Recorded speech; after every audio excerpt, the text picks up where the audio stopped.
Hello मेरे प्यारे साथियों, मैं आनंद राय एक बार फिर से आपका हमारे यूट्यूब चैनल में स्वागत है। जैसा कि हमने आपसे कहा था कि हम हिंदी का मॉक टेस्ट लेकर आ रहे हैं जो कि आपके लेखपाल और यूपीएसआई के लिए बहुत ही हेल्पफुल होगा। तो कल हमने मॉक टेस्ट नंबर 3 किया था और चलिए पुनः शुरू करते हैं मॉक टेस्ट नंबर 4। तो बिना देर किए शुरू करते हैं। पहला क्वेश्चन यहाँ पर दिया गया है मिट्टी और फूल। इसमें पूछा गया है दी गई रचना के रचयिता के नाम का चयन दिए गए विकल्पों से कीजिए। तो मिट्टी और फूल जो है लिखा गया है किसके द्वारा? नरेंद्र शर्मा के द्वारा। थोड़ा सा नरेंद्र शर्मा के बारे में जानते हैं। इनका जन्म बुलंदशहर में 1913 में हुआ था। बुलंदशहर यूपी में पड़ता है। ये आकाशवाणी से भी जुड़े थे जो कि रेडियो पे आता है। 3 अक्टूबर 1957 में विविध भारती नाम से रेडियो प्रसारण शुरू हुआ था और विविध भारती का प्रस्ताव पंडित नरेंद्र शर्मा ने ही दिया था। प्रवासी के गीत, प्यासा निर्झर, मुट्ठी बंद रहस्य इनकी प्रमुख काव्य रचनाएं हैं। ये फिल्मों में भी गीत लिखते थे। एक मूवी थी सत्यम शिवम सुंदरम, इसका एक गाना था यशोमती मैया से बोले नंदलाला। गीत इन्होंने ही लिखा था और लता मंगेशकर जी ने गाया था। इनकी मृत्यु 1989 में हो गई थी। देखते हैं अगला क्वेश्चन। मृगनयनी जो कि एक उपन्यास है, ये किसके द्वारा लिखा गया है? तो इसका सही आंसर होगा वृंदावन लाल वर्मा। लाल वर्मा का जन्म 1889 ईस्वी में झांसी यूपी में हुआ था। इनका प्रसिद्ध उपन्यास झांसी की रानी को भारत सरकार ने पुरस्कृत किया था। इन्हें पद्म भूषण से भी सम्मानित किया गया था और इनकी मृत्यु 1969 में हो गई थी। अगला क्वेश्चन देखते हैं। नेक्स्ट है तितली। तितली किसने लिखा है? तो तितली का जो है यहाँ आंसर होगा, फर्स्ट होगा जयशंकर प्रसाद। थोड़ा सा जयशंकर प्रसाद के बारे में जानते हैं। इनका जन्म 1889 वाराणसी यूपी में हुआ था। इन्होंने कुल 3 उपन्यास लिखे थे जिसमें से एक तितली है। बाकी 2 उपन्यास कंकाल और इरावती थी और इनकी मृत्यु 1937 में वाराणसी में ही हो गई थी। Next question. करुण रस का अस्थाई भाव क्या है?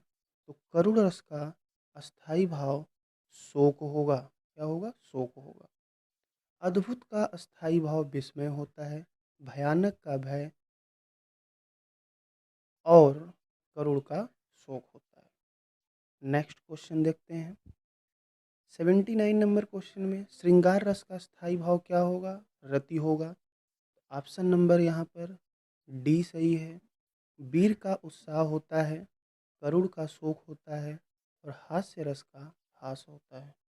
नेक्स्ट, जुगुप्सा कौन से रस का अस्थाई भाव है? तो 80 का ऑप्शन नंबर डी सही होगा। विभत्स रस, विभत्स का स्थायी भाव क्या है? जुगुप्सा। जुगुप्सा मीन्स होता है घृणा होता है। शांत का स्थायी भाव निर्वेद होगा। अगला देखते हैं। Next question. अगला क्वेश्चन है जिस छंद के पहले तथा तीसरे चरण में 13-13 और दूसरे तथा चौथे चरण में 11-11 मात्राएं होती हैं, वह छंद कहलाता है। तो उसे क्या कहा जाता है? दोहा कहा जाता है। और दोहा का ही उल्टा सोरठा होता है। इसमें पहला ऑप्शन दिया गया है रोला। रोला एक सममात्रिक छंद है। इसमें 24 मात्राएं होती हैं। चौपाई के प्रत्येक चरण में 16-16 मात्राएं होती हैं। कुंडलिया, कुंडलिया दोहा और रोला के संयोग से बना छंद है। इसमें 6 चरण होते हैं। इसका प्रारंभ जिस शब्द से होता है, अंत भी उसी शब्द से होता है। नेक्स्ट क्वेश्चन देखते हैं। अगला है छंद की रचना किसके द्वारा होती है? तो छंद की रचना जो है गणों के समायोजन से होता है। गणों की कुल संख्या 8 होती है जिसको एक सूत्र के द्वारा याद किया जाता है, यमाता राजभान सलगा। नेक्स्ट क्वेश्चन नंबर 83 बाधा था विद को किसने इन काली जंजीरों से, मणि वाले फड़ियों का मुख क्यों भरा हुआ हीरो से। यहाँ पर अलंकार पूछा है तो इसमें जो है आपका अतिशयोक्ति अलंकार होगा। अतिशयोक्ति का मीन्स होता है किसी बात को बहुत बढ़ा चढ़ा कर कहना। बाधा था विदु को किसने। यहाँ पर विदु शब्द दिया गया, विदु का मतलब होता है चंद्र को, चंद्रमा होता है। तो चंद्रमा को किसने बांधा था इन काली जंजीरों से, मतलब अंधेरा की बात की गई है। अगला दिया है मणि वाले फड़ियों का मुख। फड़ी का मतलब सांप होता है, तो ऐसे सांप जिसके पास मणि होता है उनका मुख क्यों भरा हुआ हीरो से, तो उनका मुख जो है हीरो से क्यों भरा हुआ था। यहाँ पर बात को बहुत ही बढ़ा चढ़ा के कही गई है, इसीलिए यहाँ पर अतिशयोक्ति अलंकार होगा।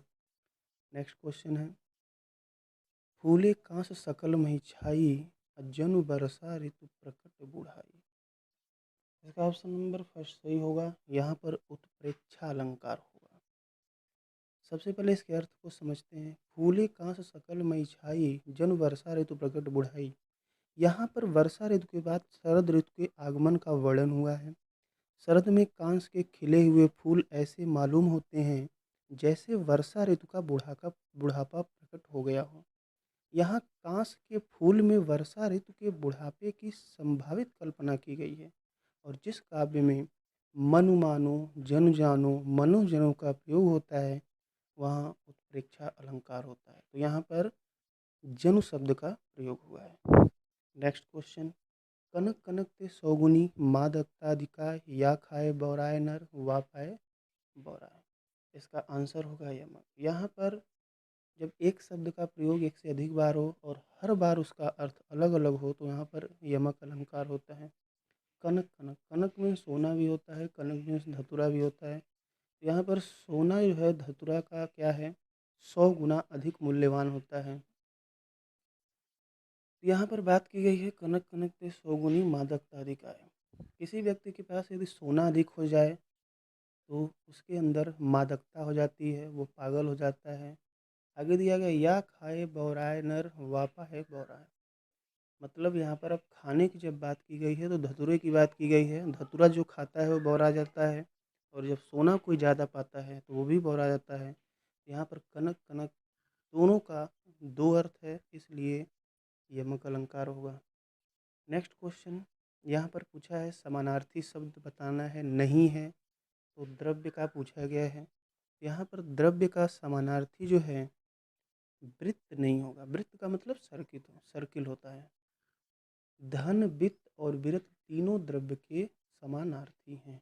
विरत का मतलब उदासीन होता है। नेक्स्ट है गधा।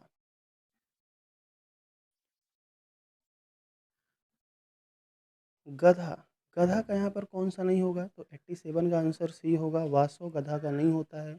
वासव का मतलब इंद्र या इंद्र संबंधी होता है। धूसर का मतलब होता है धूल के रंग का। बैसाख नंदन और चक्रवान दोनों का मतलब होता है गधा। अगला क्वेश्चन देखते हैं।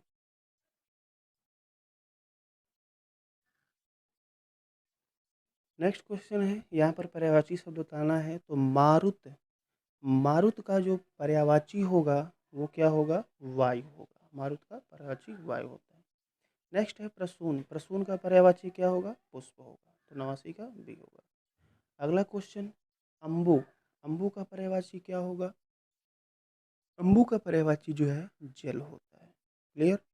नेक्स्ट है यहाँ पर विलोम शब्द बताना है। परुष का विलोम कोमल होगा। परुष का मीन्स कठोर होता है। ठीक है। न्यून का मतलब कम। कृत्रिम का मतलब जो इंसानों के द्वारा बनाया जाता है। और सामिस का मतलब होता है मांस से युक्त। अगला क्वेश्चन है मौखिक। मौखिक का विलोम जो है यहाँ पर लिखित होगा। कथित मीन्स होता है कहा हुआ और लिखित मीन्स होता है जो लिखा हुआ ना हो। पठित मीन्स पढ़ा हुआ। अगला है उत्कर्ष। उत्कर्ष का विलोम होगा अपकर्ष। उत्कर्ष का मतलब उन्नति, अपकर्ष का मतलब अवनति। जो पहला है यहाँ पर ऑप्शन उपकर्ष दिया गया है, ये कोई शब्द नहीं होता है। हास का मीन्स कमी और पतन का मतलब भी कमी होता है। नेक्स्ट क्वेश्चन है यहाँ पर फिल इन द ब्लैंक्स है। रिक्त स्थानों की पूर्ति करना है। रवि सदा मदन के प्रति रहेगा। तो 94 का जो सही आंसर होगा यहाँ पर ब्री होगा कृतज्ञ। कृतज्ञ का मतलब होता है एहसान को मानने वाला। तो उसके लिए कुछ किया होगा, यहाँ पर कृतज्ञ होगा। कृपा तो रहेगा नहीं। उपकृत। उपकृत का मीन्स होता है जिसके साथ उपकार किया गया हो और कर्मठ मतलब जो ज़्यादा काम करे। ठीक है। तो ऑप्शन नंबर सेकंड सही होगा। अगला क्वेश्चन दिया गया, सभ्यता और संस्कृति के विकास में धर्म और विज्ञान का प्रमुख रहता है। यहाँ पर प्रमुख क्या होगा, योगदान होगा। ऑप्शन नंबर सी होगा। जो पहला दिया हस्तक्षेप, हस्तक्षेप शब्द का प्रयोग करते हैं अनावश्यक रूप से या बिना अधिकार के किसी के काम में दखल देना, उसे हस्तक्षेप कहते हैं। भूमिका, भूमिका जो कि एक स्त्रीलिंग है, तो विज्ञान का प्रमुख भूमिका रहता नहीं है, भूमिका के बाद रहती है शब्द का प्रयोग करते हैं, जैसे नाटक की भूमिका कहते हैं। उपकार का मतलब होता है किसी के ऊपर किया गया उपकार। नेक्स्ट अगला क्वेश्चन देखते हैं। अगला यहाँ पर वर्तनी बताना है कि कौन सा सही होगा। तो 96 का जो है वर्तनी, यहाँ पर बी होगा चिन्ह। 97 नंबर क्वेश्चन, इसमें जागरूक का सही वर्तनी बताना है, तो ऑप्शन नंबर सी होगा। 98 का मृत्युंजय, मृत्युंजय का यहाँ पर भी वर्तनी कौन सा होगा, सी ही सही होगा। 99 भाषा के शुद्ध रूप का ज्ञान किससे होता है, तो भाषा के शुद्ध रूप का ज्ञान व्याकरण से होता है। और लास्ट क्वेश्चन है 100, एक भाषा दूसरी भाषा से क्या लेती है, तो यहाँ पर शब्दावली होगा। जैसे आप लोग हिंदी में पढ़ते हैं कि ये पुर्तगाली शब्द है, अरबी है, फ्रांसीसी है, अंग्रेजी है, तो एक भाषा दूसरी भाषा से शब्दावली लेती है। तो ये था हिंदी का मॉक टेस्ट नंबर 4। अगले दिन अपने नए मॉक टेस्ट के साथ मिलेंगे। अगर ये वीडियो पसंद आया हो तो लाइक, सब्सक्राइब और शेयर अवश्य करें। Thank you for watching this video.